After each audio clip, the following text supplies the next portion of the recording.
आपका क्या मत है वासुदेव? मैं इस प्रकरण में सम्मिलित ही नहीं हूं संजय महोदय, इसलिए इसका निर्णय भी युधिष्ठिर और दुर्योधन पर निर्भर करता है। परंतु मेरा यह कर्तव्य है कि मैं आप लोगों के विचारों को जानूं, क्योंकि शांति प्रस्ताव के लिए आप सबके समक्ष मुझे भेजा गया है और मैं ये आशा करता हूं कि धर्मराज भी शांतिपूर्वक इस प्रस्ताव पर विचार करेंगे। वो तो इस पर निर्भर करता है कि आपके युवराज का क्या विचार है। मैं केवल महाराज धृतराष्ट्र का संदेश लेकर आया हूं वासुदेव। युवराज दुर्योधन के विचार मैं नहीं जानता, क्योंकि मेरे पास दिव्य दृष्टि नहीं है। किसे ज्ञात संजय महोदय, किसी दिन आपको दिव्य दृष्टि मिल जाए और आप वो देख पाए जो सबके लिए संभव ना हो।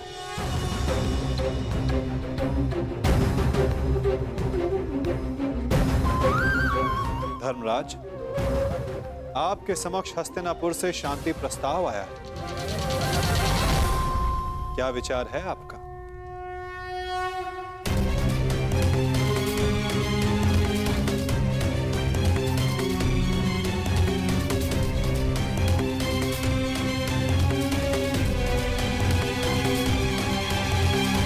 यदि हस्तिनापुर शांति चाहता है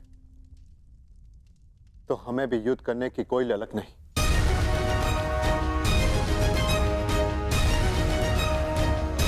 जब पितामह ने पहल की तो उनके निर्णय का मैं सम्मान करूंगा, परंतु ये युद्ध केवल मेरा नहीं, मेरे अनुजों का भी है और पांचाली का भी। इसलिए उनका मत जानना भी अत्यंत आवश्यक है। हमें ज्ञात है कि अवश्य ही तुम सबके हित की सोचोगे युधिष्ठिर, इसलिए हम सबको सबसे अधिक आशा तुमसे ही है।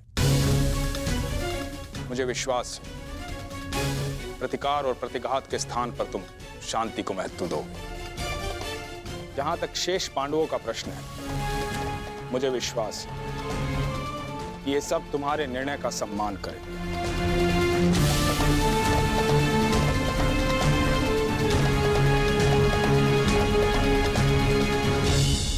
विचार विमर्श करके उत्तर दे धर्मराज। क्या निर्णय होगा आपका?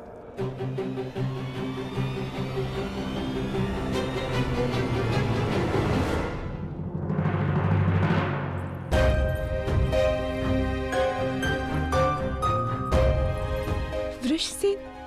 अरे लक्ष्मणा, कैसी हो? मैं ठीक हूँ, परंतु तुम्हें यहाँ देख के आश्चर्य हुआ। तुम यहाँ कैसे? वो मैं शाम से मिलने आया था। हाँ, परंतु कुमार शाम से पहले मैं तुमसे मिलना चाहती थी। परंतु क्यों? क्योंकि अब केवल तुम ही अपने मित्र को इतनी बड़ी भूल करने से रोक सकते हो। सांब युद्ध में न केवल अपने पिता के विरुद्ध खड़े हो रहे हैं, अपितु वो स्वयं हस्तिनापुर की ओर से नारायणी सेना का नेतृत्व कर रहे हैं। परंतु अभी भी कुछ नहीं बिगड़ा है वृषसेन। सांब तुम्हारा मित्र है, उसे समझाओ, वो तुम्हारी बात कभी नहीं टालेगा। क्षमा चाहता हूँ लक्ष्मणा। देखो, मैंने सदैव मित्र बनकर तुम्हारी सहायता की है, तुम्हारा पक्ष लिया है, परंतु आज मैं शाम का पक्ष लूंगा। वृषसेन? हाँ लक्ष्मण, मैं ये बहुत पहले ही निर्णय ले चुका हूं कि शाम जिस भी पक्ष में होगा, मैं सदैव उसी का साथ दूंगा।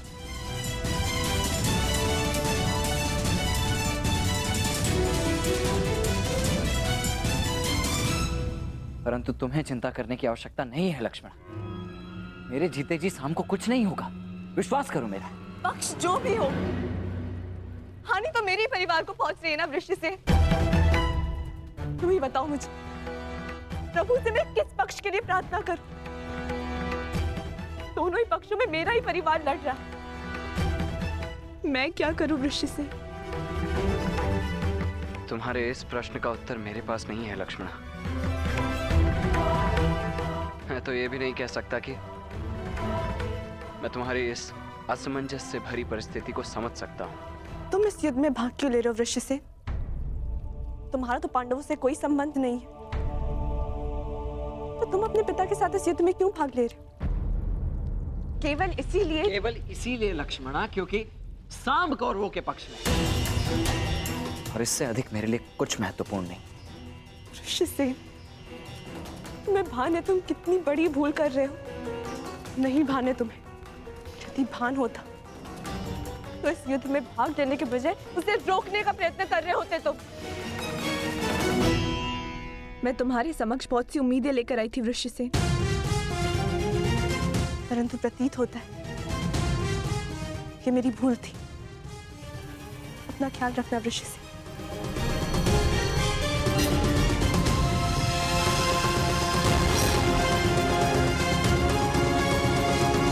अब मैं तो क्या, कोई भी इस युद्ध को होने से रोक नहीं सकता है लक्ष्मण। तुम्हारा अपमान मुझे स्मरण है पांचाली, परंतु इस महायुद्ध में केवल महाविनाश होगा। दोषियों को दंड अवश्य मिलेगा, परंतु सहस्त्रों लाखों निर्दोषों के प्राण भी जाएंगे। न जाने कितने परिवार बिखर जाएंगे पांचाली, कितने परिवार। और न्याय का क्या धर्मराज? ये युद्ध न्याय का है, और आपकी ली हुई प्रतिज्ञा का क्या?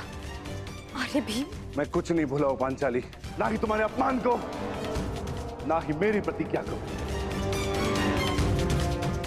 और जहां तक बात है इस शांति प्रस्ताव की, तो मैं इससे बिल्कुल सहमत नहीं। परंतु पांचाली, हम सब तुम्हारा मत जानना चाहते हैं, क्योंकि यह प्रस्ताव स्वयं पितामह और महाराज के द्वारा भेजा गया है, और इसे ऐसे ही ठुकराया भी नहीं जा सकता। आप भूल रहे हैं वृकोदर, उस सभा में श्रद्धेय पितामह और महाराज धृतराष्ट्र भी उपस्थित थे, और वो भी मेरा अपमान होने से नहीं रोक पाए थे। मुझे लगा था कि वनवास पूर्ण होने के पश्चात हम सबके जीवन का एक ही उद्देश्य है, कौरवों का विनाश।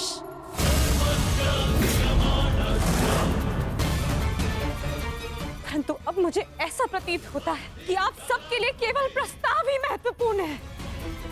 एक प्रस्ताव पर आपने अपना सब कुछ खो दिया, और आज एक दूसरे प्रस्ताव में आप सब कुछ भुला दिया जो हमने खोया था। क्या एक शांति प्रस्ताव कौरवों के दिए गए वर्षों पुराने घावों को भर सकता है? आप सबके दिए गए वचनों को भुला सकता है? यज्ञसेन, यदि तुम चाहो तो इस संधि को ठुकरा सकती हो। तुम्हें इसका पूर्ण अधिकार है, परंतु इसके पहले कोई भी निर्णय लेने से पूर्व मैं सखा वासुदेव से वार्तालाप करना चाहती हूँ।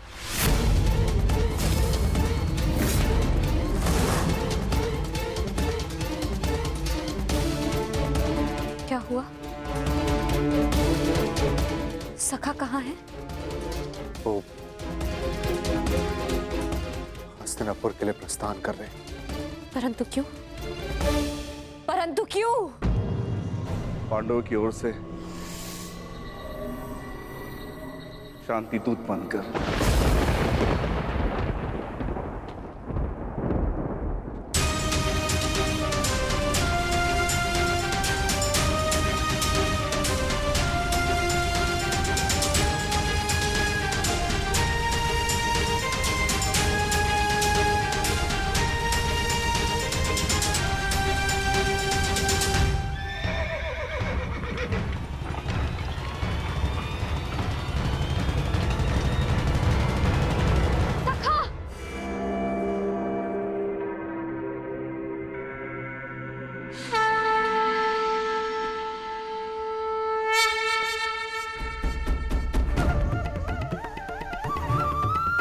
क्रोधित हो अपने सखा से?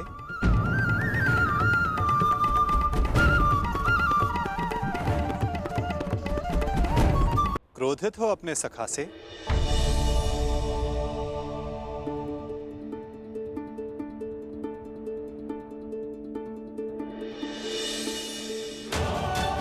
मुझे लगा प्रस्थान कर गए। भला अपनी सखी से मिले बिना मैं प्रस्थान करने की सोच भी कैसे सकता हूं? जानता हूं तुम्हारे मन में बहुत प्रश्न तुम्हें व्याकुल कर रहे हैं। जो कुछ भी तुम्हारे हृदय में है कह सकते हो। मैं वचन देता हूं तुम्हारे हर प्रश्न का उत्तर देगा ये सखा। ठीक है, तो बताइए कहाँ जा रहे थे आप? हस्तिनापुर, पांडवों के शांति दूत बनकर? अपनी सखी का अपमान भूल गए आप सखा? अपमान करने वालों के समक्ष संधि का प्रस्ताव लेकर जा रहे हैं आप? मुझे आपसे ये आशा नहीं थी सखा। आप उन दोषियों से गले मिलने को तत्पर हो गए जिन्होंने मेरे... क्या यही आपका न्याय है सखा कि आप मेरा मत जाने बिना ही जा रहे थे?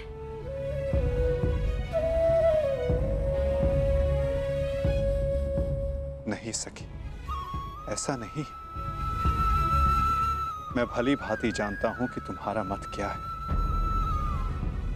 और मैं तुम्हें वचन देता हूं कि तुम्हारा मत और मंतव्य दोनों ही पूर्ण होगा सखी। और इसीलिए मैं हस्तिनापुर जा रहा हूं। जो कह रहे हैं मुझे समझ नहीं आ रहा है सखा। मैं शांति दूत बनकर इसलिए जा रहा हूं सखी क्योंकि पहले संदेश हस्तिनापुर से आया है, परंतु अभी शांति प्रस्ताव स्वीकार नहीं हुआ है। मैं इसलिए जा रहा हूं ताकि कोई ये ना कह सके कि शांति प्रस्ताव होते हुए भी पांडवों ने आक्रमण किया, या फिर शांति प्रस्ताव का उत्तर नहीं दिया। मैं आपके इस उत्तर से संतुष्ट नहीं हो सका।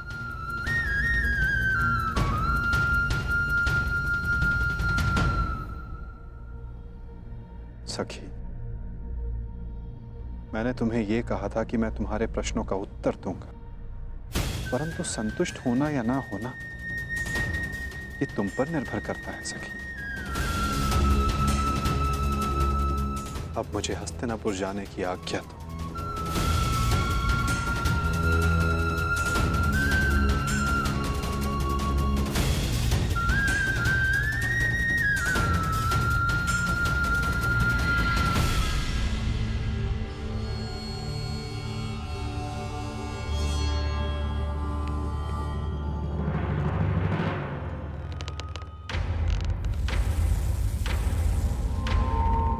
कहाँ थे पुत्र?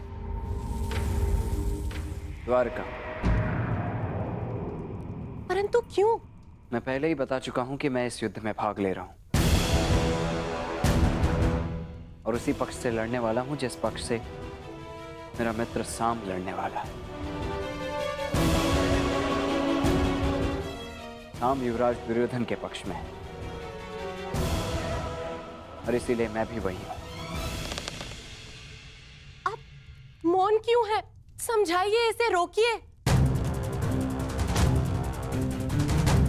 अपने पति को अपने आराध्य वासुदेव के विरुद्ध खड़ा देखना क्या कम था, जो अब मेरा पुत्र भी उनके विरुद्ध खड़ा होगा? नहीं, मैं तुम्हें इस युद्ध में भाग नहीं लेने दूंगी। कुछ नहीं होने दूंगी तुम्हें।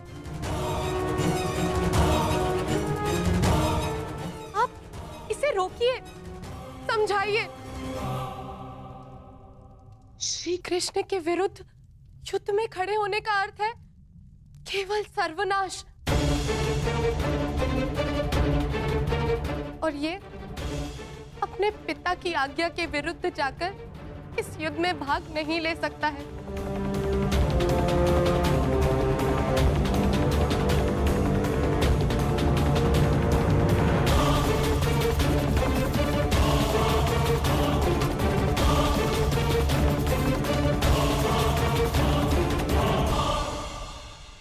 जब तुमने मुझ पर बाण छोड़ा तो तुमने मेरे सीने को लक्ष्य बनाया था, परंतु तुम्हारा लक्ष्य थोड़ा चूक गया। उसमें तुम्हारी भूल नहीं थी, उसका कारण तुम्हारा धनुष था। तुम्हारा धनुष संतुलित नहीं है।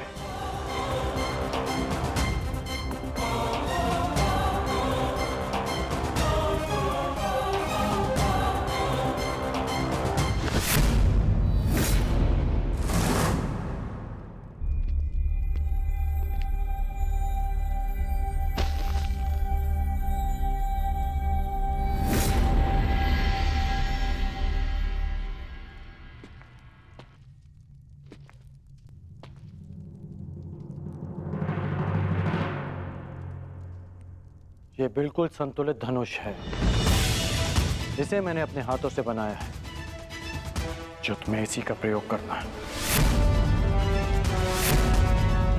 लक्ष्य कभी नहीं चूकेगा।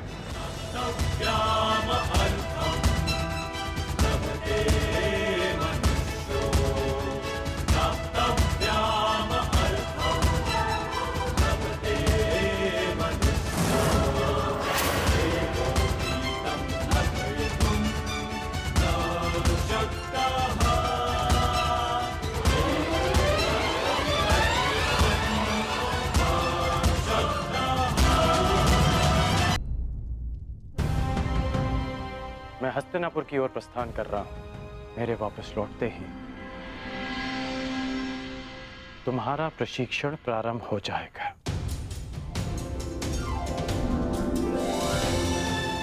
कदाचित हमारी सोच में मतभेद हो, परंतु हमारे पक्ष में कोई मतभेद नहीं। सुना है कि वासुदेव शांति दूत बनकर हस्तिनापुर आ रहे हैं, तो हो सकता है कि ये युद्ध टल जाए। नहीं, युद्ध होना निश्चित है।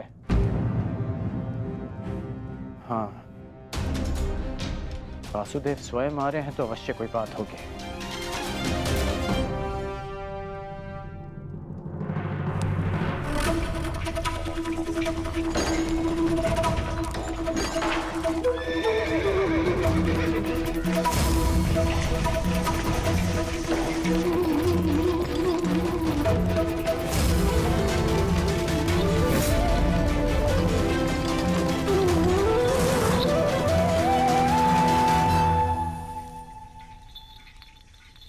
देख रहे हो दुर्योधन, ये कोई साधारण धातु नहीं है, बहुत विशेष धातु है ये, जिसका आविष्कार असुरों ने किया था देवों को बांधने के लिए। इससे सक्षम और कठोर कुछ हो ही नहीं सकता उस छलिए को बांधने के लिए। अब उसके आते इसी से उसे बंदी बना लेंगे।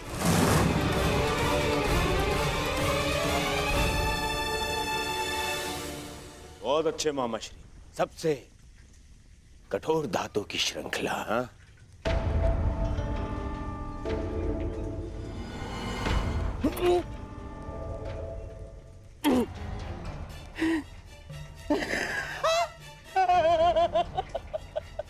देखो, मैंने कहा था ना तुमसे। परंतु मैं ये देखना चाहता हूं कि ये कितनी कठोर है। तो कर लो प्रयास। दासों, मामाश्री को इसमें बांध दो। ये क्या कह रहे हो तुम?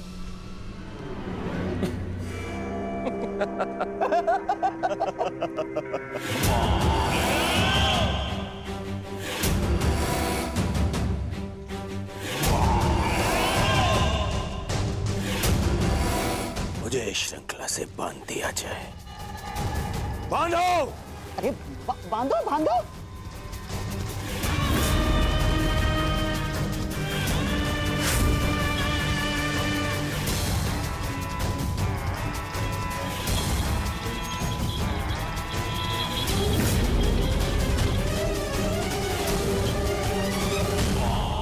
अब देखते हैं ये श्रृंखला कितनी सक्षम है।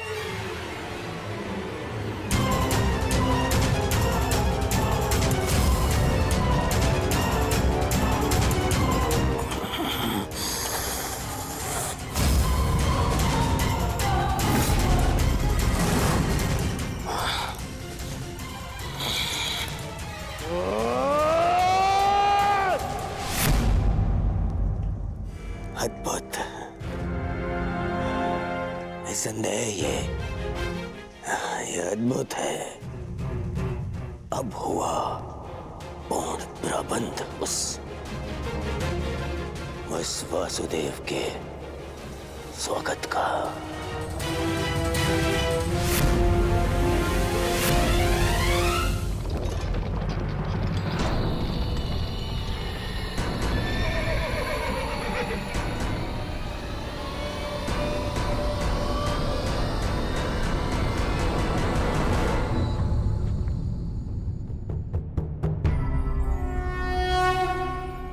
देख रहे हो दुर्योधन, ये वही छलिया कृष्ण है जो अपने चाल में, अपने छल में सबको फंसाता रहता है।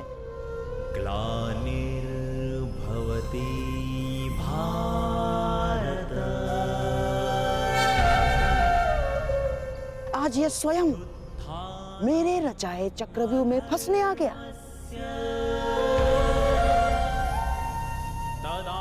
इसे ज्ञात नहीं है कि आज ये इस प्रासाद से बाहर निकल ही नहीं पाएगा।